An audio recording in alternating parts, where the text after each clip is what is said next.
Uma saudação a todos. Meu nome é Diego Preze Santos, sou professor na região de Londrina e Maringá, em graduação e pós-graduação. Eu gostaria de agradecer ao pessoal da FASA pela oportunidade de participar desse CONADP e dos debates e discussões acerca do sistema carcerário e das suas múltiplas crises. É uma honra muito grande estar em meio a professores tão renomados e poder falar abertamente aos alunos e aos estudantes de Direito e das outras áreas. A minha temática aqui hoje é a temática da prisão domiciliar dentro do sistema carcerário. E muitas pessoas devem estar se perguntando, ora, mas como é possível a prisão domiciliar para alguém que está preso e deve cumprir a sua pena num estabelecimento carcerário, em regime fechado? E a primeira coisa que se deve ter em mente para essa resposta é que o preso, o encarcerado, ele é sujeito de direitos. E o Estado deve agir sempre pugnando e protegendo esses direitos e agindo dentro do que se chama de legalidade e individualização da pena. São essas as duas molas que permitem que o encarcerado tenha, em algumas situações específicas, o direito à prisão domiciliar. Bom, o que vem a ser prisão domiciliar? A prisão domiciliar é a retirada daquele preso que cumpre pena do sistema carcerário para que ele passe um período de cumprimento de pena numa residência particular. E esse tema é um tema bastante complexo na doutrina, na jurisprudência brasileira e pouco tratado na legislação. É um tema que ele é visto com maus olhos, principalmente pela grande mídia, mas é um tema de muita importância para que se possa obter o objetivo final da pena, que é a ressocialização. Deve-se ter em mente, meus caros, que o encarcerado, aquela pessoa condenada, ele só tem tocado pela sentença um único e específico direito, que é o direito à liberdade. Os outros direitos que não constam da sentença condenatória transitada em julgado, que dá início à execução da pena, são todos eles preservados e tutelados pelo Estado, que, a partir do momento em que traz uma pessoa para os seus domínios, para as prisões, deve se responsabilizar por aquela pessoa e pelos direitos que ela tem. E os senhores podem se perguntar, ora, mas quais são os direitos do encarcerado? No Código Civil, nós temos um bojo de direitos. Na Lei de Execuções Penais, um outro bojo de direitos. Na Constituição, um outro bojo de direitos. E nos tratados internacionais, um ainda mais amplo. Deve-se ponderar que no Código Civil há aqueles chamados direitos da personalidade, que assistem todas as pessoas, inclusive o encarcerado. Portanto, o nome, a imagem, a sua intimidade e vida privada são tutelas e proteções que estão no Código Civil e que são vinculadas ao preso, muito embora esteja cumprindo a pena porque foi considerado culpado de um determinado crime. Na Lei de Execuções Penais, há inúmeros direitos e assistências que o preso tem o direito de receber e o Estado, por sua vez, o dever de respeitá-las e concretizá-las no cotidiano, no dia a dia concreto. Na Constituição Federal, há aqueles direitos fundamentais, como individualização da pena, o direito à humanidade das penas, que garantem ao encarcerado uma possibilidade de cumprir a pena em um lugar que seja digno, que seja um lugar não sacrificante, não indignificante. Em âmbito internacional, meus caros, há inúmeros tratados internacionais regulando o cotidiano dos presos. Mais recentemente, as regras de Mandela, regras extremamente importantes que vinculam os Estados signatários para que tratem seus presos conforme aquele regramento e que primam por algo que hoje, na legislação interna, também é uma baliza essencial e indispensável, que é a dignidade da pessoa humana. Quero registrar aqui aos senhores uma importante situação. Essas regras de Mandela, elas foram o ponto culminante, posto que atualizadas em 2015, de um movimento que surge com a percepção de que aquilo que ocorreu no Holocausto era grave demais e que a sociedade não poderia tolerar outra vez uma situação daquelas. O que aconteceu com os presos da Segunda Guerra Mundial, os presos militares, os presos políticos que vieram no momento posterior, foi algo que não se pode tolerar, algo que a sociedade deve apagar de uma vez por todas e algo que deve ser protegido e evitado.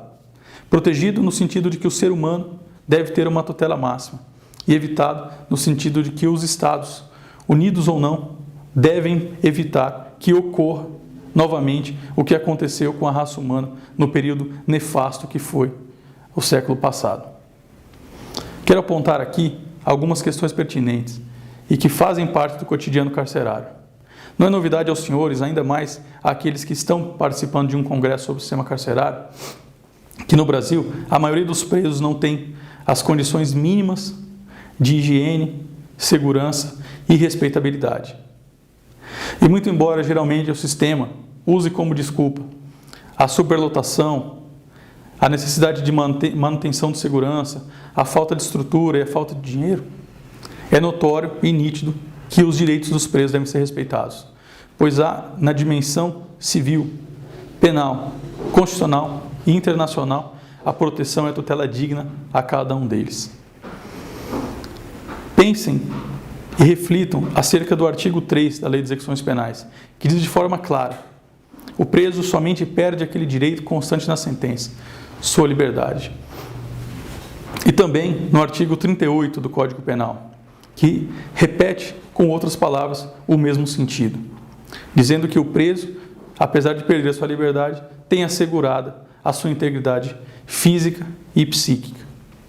É oportuno ressaltar que a dignidade humana centraliza-se como o valor fundante ou como o princípio fundamental do ordenamento jurídico, isso especialmente após a Constituição de 88, o que significa que todas as demais normas devem se curvar à dignidade humana, inclusive as normas de natureza criminal ou penitenciária.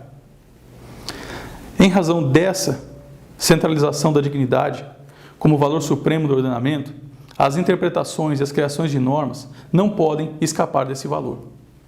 Com isso, alguns preceitos ligados à integridade emocional, física, psíquica, moral, devem ser sempre respeitados e protegidos. Um doutrinador chamado Elimar Zaniavski trabalha com bastante profundidade o conceito de integridade psicofísica, que significa a totalidade do ser. Esse ser, encarcerado ou não, deve ter a sua totalidade preservada, sob pena do Estado de estar violando o artigo 3 e também o artigo 38, o primeiro da Lei de Execuções Penais e o segundo do Código Penal. E via reflexa, há certamente uma violação do inciso 3 do artigo 1º da Constituição Federal, que é a dignidade da pessoa humana, o nosso centro pulsante do ordenamento jurídico. E os senhores podem se perguntar: ora, mas o preso violou direitos de alguém, em razão disso ele está lá encarcerado. No entanto, não podemos descuidar que a forma como um preso é tratado revela o grau de responsabilidade e de democracia de cada país. Por isso, a forma como o Brasil trata os seus presos, seus encarcerados, as pessoas que estão no estado de hipossuficiência máxima, é a forma como o Brasil vê os seus cidadãos. É interessante notar aqui que o encarcerado no Brasil passa por inúmeras questões dificultosas, inclusive direitos básicos, como o direito a estar numa cela com um espaço razoável, iluminação razoável, ventilação razoável, alimentação razoável e também, até por uma questão aí de política criminal e de proteção à integridade psicofísica, o direito às visitas sociais e visitas íntimas, que são elementos que compõem e auxiliam o acusado a ter sua ressocialização estabelecida. Diante desse quadro normativo bastante intenso, é importante destacar que as regras de Mandela, a Constituição e as leis internas em geral, elas tratam o preso como pessoa de direitos, titular de direitos, sujeito de direitos, a respeito do que ele venha a fazer ou que o direito e a justiça consideram que tenha feito. Portanto, é salutar a necessidade de proteção e de tutela, inclusive do sistema judiciário. E quando o Estado percebe que há um preso numa situação de hipossuficiência, que não tem todos os direitos que lhe são garantidos, a primeira medida que se imagina e a primeira medida que se trata é das políticas públicas de promoção humana, geralmente realizadas e capitaneadas pelos departamentos públicos estatais do sistema carcerário, como, por exemplo, os DEPENs e o Departamento Penitenciário Nacional. Essas instituições devem conhecer com bastante profundidade a realidade do encarceramento e lidar com ela a partir do prisma de que é dever do Estado proteger, conforme a legislação determina, esses encarcerados. E os senhores podem se indagar, ora, mas por que será que o Estado deve investir dinheiro nesses encarcerados? O primeiro ponto para responder essa questão é que o Estado assume a responsabilidade por eles. Portanto, deve suportar e arcar com suas responsabilidades. O segundo ponto é que o Estado, ele age sobre uma legalidade diversa daquela do cidadão. Ele age sobre algo chamado de legalidade estrita. Ou seja, só pode fazer aquilo que a lei lhe permite que faça, não o contrário. E quando o Estado não protege o encarcerado, ele age de forma totalmente oposta ao que a lei determina que faça. Portanto, há uma responsabilização séria do Estado e implicações bastante intensas quando os agentes estatais deixam de cumprir seu dever. E aqui, numa sequência bastante importante do ponto de vista horizontal, desde a pessoa que chefia até aquele que executa as ordens do poder estatal. Interessante que há problemas bastante graves nas políticas públicas de promoção humana do sistema carcerário.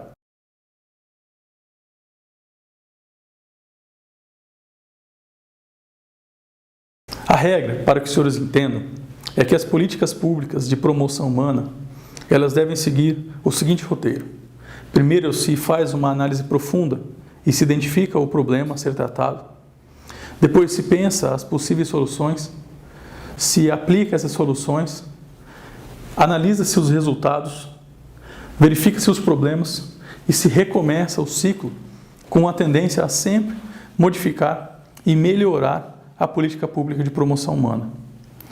É importante registrar que no Brasil há algumas questões atípicas e muito peculiares. Há alguns anos atrás aconteceu a chamada CPI do sistema carcerário. E essa CPI, ela encontrou, com análises in loco e visitas aos presídios, dados diferentes daqueles que os estados tinham sobre a realidade do sistema carcerário. Enquanto se dizia que naquele estabelecimento prisional havia creche e havia uma seção especial para parturiente, a CPI do sistema carcerário percebeu que, na verdade, de fato, esses estabelecimentos não existiam da forma como o Estado havia sido informado. E essas divergências, elas aconteceram em inúmeros pontos e em inúmeros locais e foram relacionadas a inúmeras situações diversas, o que gerou àqueles que trabalham com o sistema penitenciário brasileiro uma certa insegurança, pois a primeira etapa da política pública, que é a tentativa de compreender o problema como um todo, em seus detalhes mais precisos, ela ficou bastante insegura e bastante imprecisa.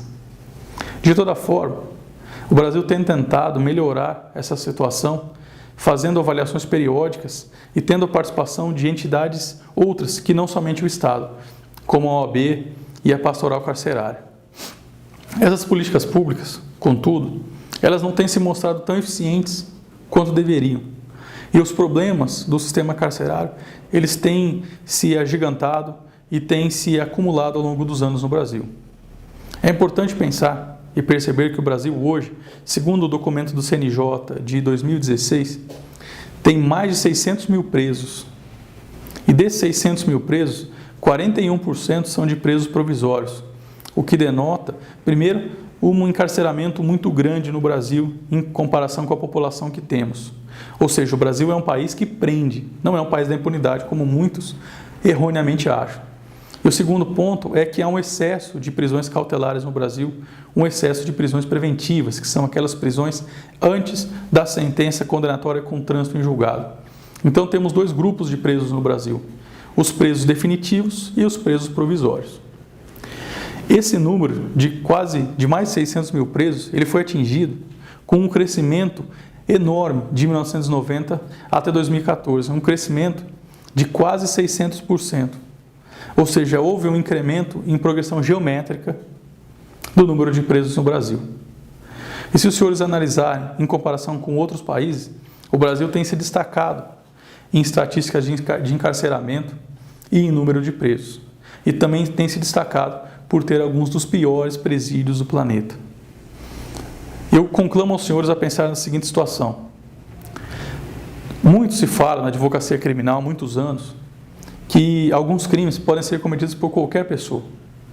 Aquela pessoa que sai de um compromisso e eventualmente atropela alguém, aquela pessoa que no momento de fúria faz algo errado, e essa pessoa que está ao seu lado, que está sentada na mesa de sua casa, também pode ser presa e ficará sujeita às mesmas condições carcerárias que qualquer outra pessoa. Eu friso aos senhores aqui, sem nenhum tipo de dúvida, fosse a minha sogra, não haveria problema nenhum que ela ficasse encarcerada num lugar desse, muito embora ela tivesse sua proteção e as garantias humanas totalmente resguardadas. No entanto, fala-se aqui de uma população enorme, de uma cidade quase do tamanho de Londrina, só que cercada por grades, com uma ventilação restrita e com uma iluminação restrita, sujeita a uma série de doenças, de pele, de doenças respiratórias, sujeita a uma série de tipos de violências dos mais variados tipos. Eu me recordo, alguns anos atrás, quando começaram na advocacia, que fui procurado por um rapaz que estava sujo, mal vestido e desesperado por um advogado. E por acaso, passando pela cidade de Londrina com a sua mãe, ele bateu na porta do escritório em que eu trabalho e quis falar com um advogado, qualquer um. E disse o seguinte: doutor, eu era um empresário, fui preso, cometi o meu erro e estava pagando por ele. Sei as minhas responsabilidades e com elas eu arcarei. No entanto, eu preciso de um socorro, eu preciso que alguém me estenda a mão. Pois, depois que fui preso e depois de ter sido violentado sexualmente inúmeras vezes, eu contraí a AIDS. E eu tenho muito medo de voltar para o presídio por dois motivos. Pois eu posso disseminar essa doença lá dentro, pois o tempo todo que eu estive lá eu continuei sendo violentado, e eu tenho medo de morrer lá sem ver a minha família, pois sei que os cuidados médicos dentro do sistema carcerário são cuidados médicos bastante restritos e bastante precários. Eu ouvi aquele problema atentamente, discuti aquele problema com outros advogados, e nós pensamos em uma solução alternativa, em fazer um requerimento de aprisionamento domiciliar àquele sujeito. Nós fizemos a solicitação alegando que o Estado havia descumprido com ele um contrato social, à semelhança daquele que assinamos intuitivamente quando nos integramos à sociedade, que era o acordo em que o preso cederia sua liberdade, ainda que, obviamente, não de forma tranquila e serena, mas teria os cuidados mínimos para que pudesse cumprir sua pena. Na época, alguns anos atrás, esse pleito ele foi negado, sob a alegação de que não havia previsão legal para aquilo que a defesa estava pedindo. E analisando o processo com um pouco mais de profundidade e decepcionados pela decisão que o judiciário havia nos dado, nós percebemos que o processo estava prescrito, o que causou ainda um alarme maior nos nossos corações e um pesar muito maior, ao dizer para aquela pessoa que ela não tinha mais que voltar à cadeia, porque o direito do Estado puni-la, ele havia cessado muito antes do que se imaginava, ou seja, era uma prisão que, além de tudo, era uma prisão injusta e ilegal. Passado algum tempo, ainda na caminhada da advocacia criminal, tomei contato com outro caso. Tomei contato com uma situação de uma moça que havia engravidado durante uma visita íntima em um presídio. E ela pediu para que eu fosse até o estabelecimento carcerário e a visitasse. E quando cheguei lá, eu olhei para ela, percebi o rosto um pouco inchado, percebi que havia uma certa comoção no seu olhar. E ela narrou a sua situação de gravidez e a situação que passava naquele momento. E, diante da situação, nós fizemos uma leitura da Lei de Execuções Penais e percebemos que a lei, segundo o artigo 117, permite apenas e tão somente a prisão domiciliar para aquelas pessoas que estão em regime aberto. E não era o caso dessa moça, pois estava uma prisão provisória, estava recolhida em razão de uma prisão preventiva e, como tal, seguia as mesmas regras daqueles que estavam em regime fechado. Estávamos aí diante de um problema. Esse problema bastante sério e bastante incômodo, pois sabíamos que ali havia o resultado de uma gestação que, como dito anteriormente, é um direito da presa que não pode ser retirado pela sentença condenatória. Além disso, é um elemento de política criminal importante para a ressocialização, que é a visita íntima. Então, tínhamos um direito da presa que havia sido exercido, a visita íntima, um direito dela à integridade psicofísica, que tinha sido exercido, e como resultado desse direito, ela havia engravidado. A solução, meus caros, era uma solução imensamente complexa do ponto de vista teórico, e uma solução imensamente problemática quando se fala no sistema judiciário. Eis que se pensa numa solução, mais uma vez.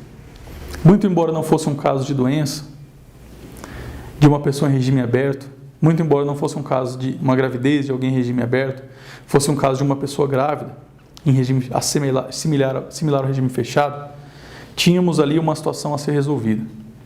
E a interpretação literal da lei não nos dava esse direito. No entanto, eu saliento aqui, fazendo uma pequena recorrência à introdução à teoria do direito, que os cânones interpretativos pensados por Savigny, eles nunca foram pensados para serem usados de forma isolada. Eu não faço interpretação literal ou interpretação teleológica. Eu faço um conjunto de interpretações e busco a melhor interpretação para o caso concreto. E nesse caso, a solução escapava totalmente à literalidade da lei, que, como eu disse anteriormente, proibiria a saída dela independentemente da situação. E agora, como resolver? Fazendo uma análise vertical, que passava pelos tratados internacionais com as regras mínimas de tratamentos para os presos, atualmente chamadas de regras de Mandela, analisando a Constituição Federal, em seu princípio da individualização da pena e da legalidade e do seu cerne dignificante, analisando a lei de execuções penais, foi possível buscar uma interpretação extensiva, ampliativa, daquele rol de situações de prisão domiciliar, de cárcere domiciliar. E foi feito à época o pedido sob a alegação de que, caso a situação da gestação acontecesse da forma como estava, uma presa que viria a ter a gestação, que é um período em que necessita de cuidados especiais, cuidados médicos e atenção muito grandes, e ela poderia passar por aquele período sem o acompanhamento pré-natal adequado, sem o acompanhamento psicológico adequado, sem apoio da família e em condições precárias, conhecidas de todos aqui. Diante dessa situação, fomos buscar e analisar o que havia em termos legislativos de possibilidades. E percebemos que as regras mínimas de tratamento dos presos, atualmente chamadas de regras de Mandela, a Constituição Federal, com a dignidade, a individualização da pena, a humanidade das penas e a legalidade, e a própria lei de execuções penais, permitiam, em alguns casos específicos, uma interpretação extensiva, para que houvesse, na verdade, o uso de uma interpretação sistemática e teleológica, em detrimento da interpretação literal do dispositivo que restringia a prisão domiciliar somente a casos de preso em regime aberto. O que houve de fato foi que essa mulher acabou passando uma parte do período gestacional em prisão domiciliar, cumprindo inúmeras outras condições do sistema carcerário e pôde dar à luz de uma forma digna e passar os primeiros meses com seu filho amamentando e cuidando da criança como deveria. Passado e vencido esse tempo, por uma ordem da Vara de Execuções Penais da localidade, houve o regresso dela ao sistema carcerário, o que implicou depois, no final do cumprimento da pena, de sua progressão ao regime semiaberto, ao regime aberto, e hoje, uma pessoa que se recompôs totalmente, que realmente houve a ressocialização e que sentiu as benesses de ter aquele período com seu filho, que é uma criança saudável, que estuda, e posso dizer isso porque é um caso que acompanho já há algum tempo. É interessante notar que nos Estados Unidos, esses casos de mulheres encarceradas, eles são estudados muito mais a fundo do que aqui no Brasil. Muito embora no Brasil ainda haja inúmeras mulheres presas, grávidas, ou que tiveram filhos recentes. Há, nos Estados Unidos, institutos específicos que estudam essa temática. Aqui no Brasil, o estudo é deixado de lado, e a temática começou a ser trabalhada há bastante pouco tempo. Para que os senhores tenham ideia, no ano de 2005, calculava-se que havia nos presídios brasileiros aproximadamente 300 crianças vivendo. No ano de 2015, a perspectiva, publicada em alguns livros e reportagens, é que há aproximadamente 2.000 crianças vivendo nos cárceres brasileiros. E não se tratam aqui, meus caros, de pessoas que praticaram atos infracionais e, em razão disso, sofreram uma sanção estatal, mas sim de pessoas que foram gestadas nos presídios, nasceram lá dentro e lá dentro continuam durante alguns anos. Ressalto aqui que a Lei de Execuções Penais, ela tem previsões, além das seções especiais para gestantes, de creches e de berçários, para que as crianças possam realmente ficar com suas mães nos presídios.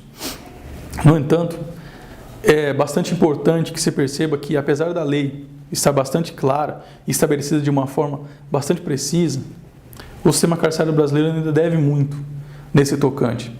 E alguns daqueles presídios que outrora informavam que tinham berçários, tinham creches, tinham sessões especiais para gestantes, tiveram essas informações contestadas e confrontadas pela CPI carcerária. Então a situação ela é bastante clara. O preso tem seus direitos. A lei determina que esses direitos sejam cumpridos. E aqui eu uso a expressão lei lato sensu, falando de tratados internacionais, da Constituição, etc. No entanto, há uma série de descumprimentos dessas disposições legislativas e o Estado deve lidar com elas. Como se resolver? Assim como no caso da presa grávida, que mencionei agora há pouco, começou um movimento de crítica muito grande de alguns doutrinadores ao sistema carcerário há muitos anos. E essas críticas trabalhavam em inúmeros aspectos, como, em especial, o aspecto da mulher presa, da pessoa gestante e daquela pessoa que cumpre um regime mais grave daquele que deveria. Ou seja, aquele preso que deveria estar no regime semiaberto, porém está cumprindo o regime fechado, por ausência de estabelecimento correto. Ou aquele preso que deveria estar no regime aberto, mas está no regime semiaberto ou fechado, pois o Estado não reconheceu o seu direito, não lhe garantiu o direito à progressão de regime. Ou, num caso pior e mais drástico, sob a alegação de que, como não há vagas específicas no sistema de regime aberto, ele deve ficar nos outros regimes até que finalize sua pena. Pois bem, meus caros, a situação e o nosso pano de fundo ele é bastante nefasto e bastante grave. O Brasil não pode se orgulhar dos seus presídios, muito embora haja inúmeras pessoas, agentes carcerários, diretores, juízes de execução penal, políticos, tentando resolver a situação. O fato é que o sistema, por si só, é um sistema ruim, um sistema irracional e um sistema de funcionamento bastante lento e bastante violento. Com isso, percebe-se que o Estado descumpre as regras estabelecidas para o regime carcerário. Então, no plano normativo, o Estado viola a lei, assim como o preso outrora violou a lei. E aqui não se trata de comparar a violação de um e de outro, nada disso. Se trata de afirmar uma situação que, do ponto de vista normativo, ocorre. A violação da lei dos dois lados. As políticas carcerárias não estão conseguindo resolver essa situação. E a quem sobra a necessidade de resolução do problema? Ao Poder Judiciário. E aqui não vou entrar nas discussões sobre o que o Judiciário deve ou não fazer, se o Judiciário se substitui à função de legislador ou não, se o Judiciário pode ou não obrigar o Executivo a cumprir certas normas. Mas sim quero tratar com os senhores do que o Judiciário pode efetivamente fazer para auxiliar a pessoa que sofre uma violação de direitos. É importante pensar que o Estado, muitas vezes, ele é obrigado pelo Judiciário a entregar remédios e a promover tratamentos às pessoas doentes. Ora, por que não fazer com que o Estado também haja no tocante aos encarcerados, que são pessoas também em estado de hipossuficiência? Ainda mais por estar claro e estabelecido que o Estado é o responsável por aquelas pessoas. É importante notar que o Judiciário, ao analisar as normas do poder constituinte, precisa ponderar que aquelas normas, assim como as legislações infraconstitucionais, devem ser interpretadas como somatório dos cânones interpretativos. A atividade do juiz boca da lei, do juiz limitado à literalidade da lei, passa por dois problemas. O primeiro, que foi uma criação teórica abominável, estabelecida e reforçada no tempo de Napoleão Bonaparte. E, muito embora as pessoas gostem de culpar Hans Kelsen por isso, a culpa é de Napoleão. E o segundo ponto é que o sistema estabelecido pelo general francês, que chegou ao poder com a Contra-Revolução Francesa, foi totalmente achincalhado e criticado pelos próprios professores, pois disfuncional.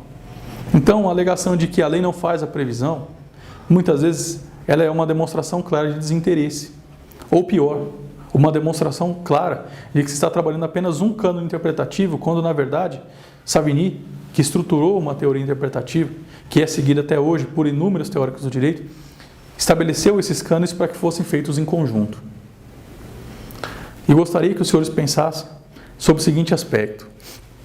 O Poder Judiciário deve interpretar a legislação e não pode se limitar à literalidade da lei, ao formalismo.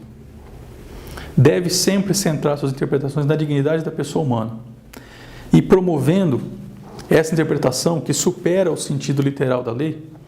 Há decisões em inúmeros estados brasileiros de tribunais de justiça, de juízes de primeiro grau, do STJ, do Supremo Tribunal Federal, permitindo as prisões domiciliares aos acusados, não só em regime aberto, mas também em regime semiaberto e, em alguns casos mais drásticos, e aqui referencio os casos das mulheres grávidas e lactantes, aqueles em regime fechado.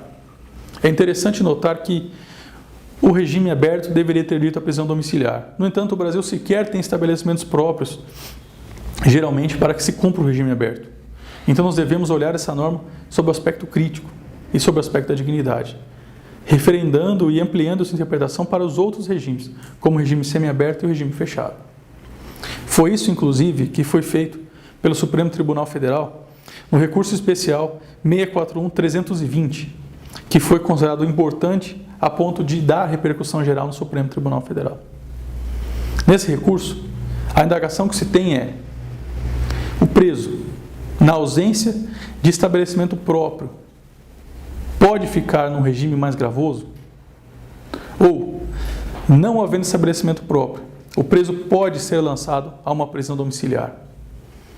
Ora, meus caros, o sistema carcerário, ele trabalha com uma forma progressiva, com uma forma em que se sai do regime fechado, avança-se ao regime semiaberto, para posteriormente chegar ao regime aberto.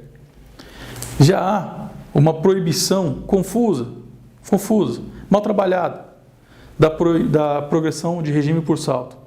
Agora, vedar a prisão domiciliar sob alegação de que a lei não permite, isso beira, inclusive, no ponto de vista respeitoso de quem fala aqui com os senhores, a má-fé interpretativa e o mau uso do direito penal. Trata-se de fato, como o Supremo fez, da necessidade de uma solução paliativa, admitindo que, ora, nós, Estado, descumprimos a nossa incumbência. Não podemos ser desarrazoados a ponto de determinar um cumprimento estrito da pena conforme a legislação determina no seu sentido literal. Então, ampliando a interpretação e percebendo a realidade que permeia o país, o Supremo Tribunal Federal entendeu que o preso, em razão da falta de vaga ou em razão de qualquer outro motivo, não pode ficar sujeito a um regime mais gravoso do que aquele que a lei permite, sob pena de violação da individualização da pena, do princípio da legalidade e da dignidade humana.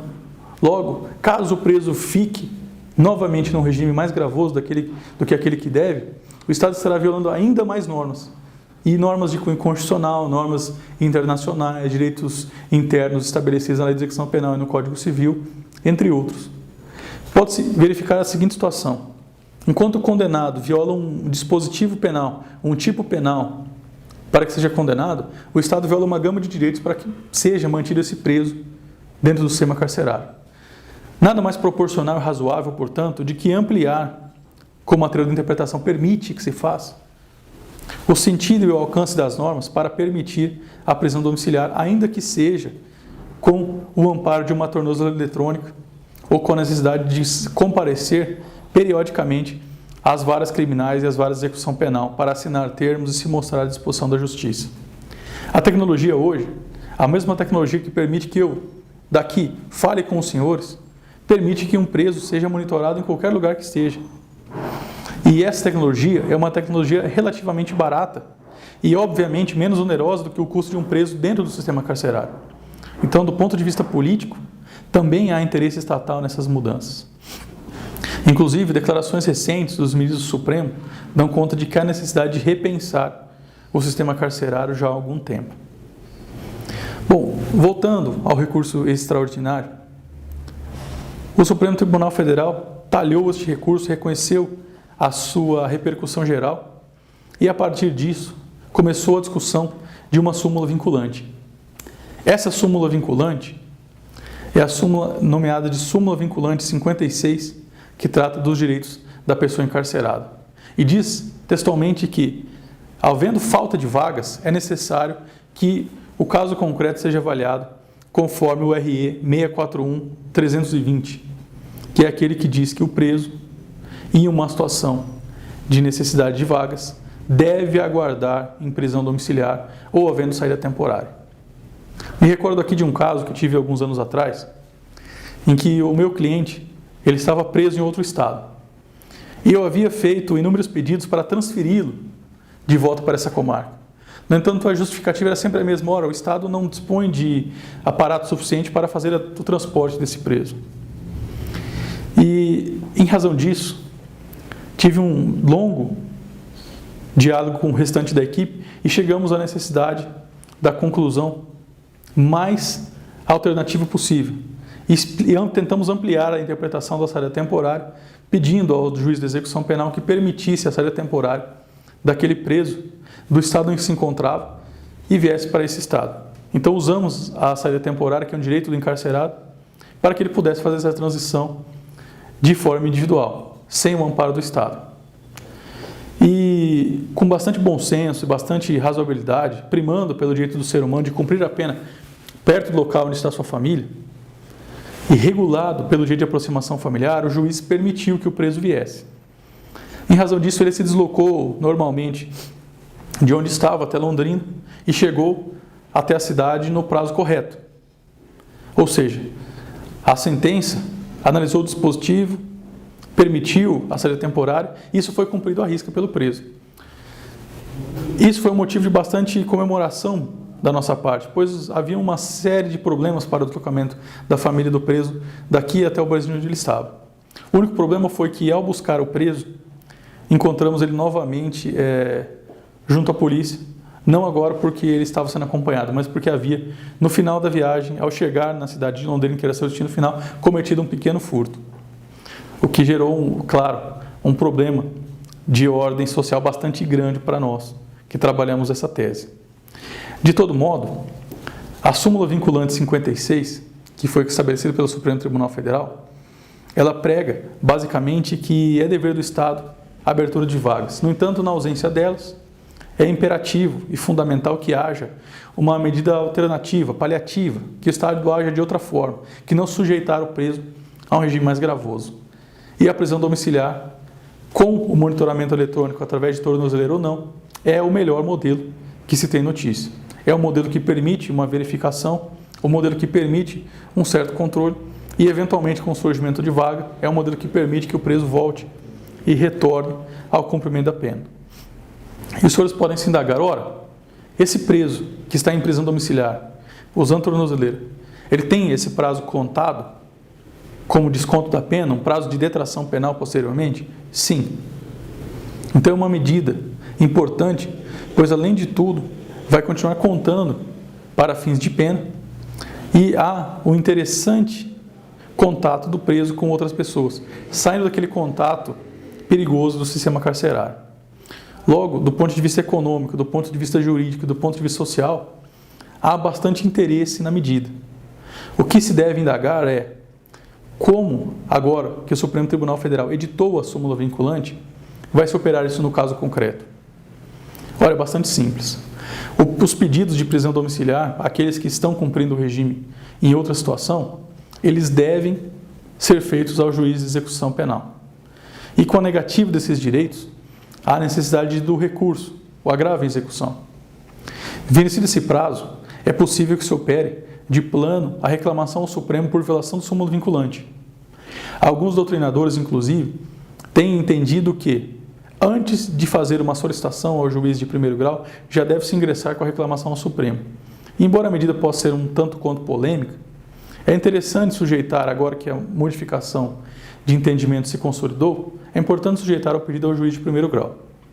O interessante é que, em substituição à política pública de promoção humana, o judiciário tem tido imenso sucesso e imensa vantagem, pois tem tutelado a pessoa humana, tutelado inúmeras garantias e protegido a homogeneidade normativa do sistema, ao passo que permite ao acusado ou ao condenado cumprir a pena num regime adequado ou numa situação menos gravosa do que aquela que ficaria se estivesse cumprindo a pena com a violência normativa.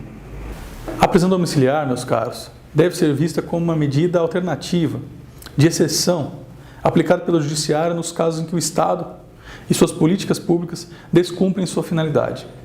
Logo, repiso aqui aos senhores que há uma violação legal de um lado e uma violação múltipla de outro. E não quero aqui, evidentemente, desculpar as pessoas que são condenadas por seus crimes, mas quero colocar em perspectiva o que se deve fazer com essa pessoa, tendo em vista que ela deve ser ressocializada e não punida de uma forma desmedida e de uma forma violenta. Os efeitos do cárcere, eles são efeitos bastante gravosos. E me lembro que, alguns anos atrás, passeava por um sebo no estado de São Paulo e encontrei um livro que dizia o seguinte, escrito por um promotor, que cada vez que eu vou a um presídio, eu me sinto menos promotor de justiça, pois sei que se ali há alguém que violou a lei, aqui do meu lado também há aqueles que a violam. Então quero que os senhores pensem num Estado que é baseado na dignidade e na proporcionalidade. Quero que os senhores pensem no Estado que deve se importar com a ressocialização e um Estado que deve interpretar a lei de forma a minimizar os danos humanos e suas medidas. Em razão disso, a prisão domiciliar, que tem vantagens econômicas, políticas, sociais e jurídicas, deve ser vista com bons olhos. Eu repiso aqui que o preso não perde direitos a não ser o da liberdade, que isso é estabelecido em inúmeros tratados internacionais e na Constituição, que sujeitar um preso a um regime mais gravoso, ou sujeitar uma mãe com uma criança a um regime prisional ilegal, não dotado dos direitos básicos previstos em lei, viola a individualização da pena e viola também o princípio da legalidade, que são princípios de Estado constitucional que devem ser, até pela sua natureza, aplicáveis de forma imediata, segundo o artigo 5º, parágrafo 1º da Constituição Federal. Na omissão em relação a esses direitos, é natural que o Judiciário se poste e assuma uma postura de defesa da sociedade. E a defesa da sociedade, nesse momento, é a garantia individual. Não pode escapar aos senhores a análise de que o interesse público estatal, ele é o de proteger o indivíduo. E esse ponto, meus caros, ele é salutar. E espero que acompanhem os senhores durante toda a caminhada dentro da área do direito. Seja fazendo concursos públicos, seja ministrando aulas, seja atuando como advogados em qualquer que seja a sua área. O ser humano ele é o centro do ordenamento jurídico. E isso não pode escapar de nossos estudos. Por fim, eu agradeço mais uma vez ao pessoal da FASA, à equipe de gravação, aos alunos que puderam comparecer e que prestigiam esse evento, aos demais professores que vão ministrar palestras, à organização e à instituição como um todo. E agradeço especialmente pela chance de participar de um congresso de tanto interesse, que discute o sistema carcerário e discute principalmente os problemas e as múltiplas crises desse sistema carcerário. Deixo aos senhores aqui o meu contato para eventuais debates e eventuais perguntas e fico bastante aberto para receber qualquer tipo de crítica ou sugestão. Meu e-mail é diegoprezi@yahoo.com.br ou diegosantos@amaralassociados.com.br. Um abraço a todos, uma saudação e um bom congresso.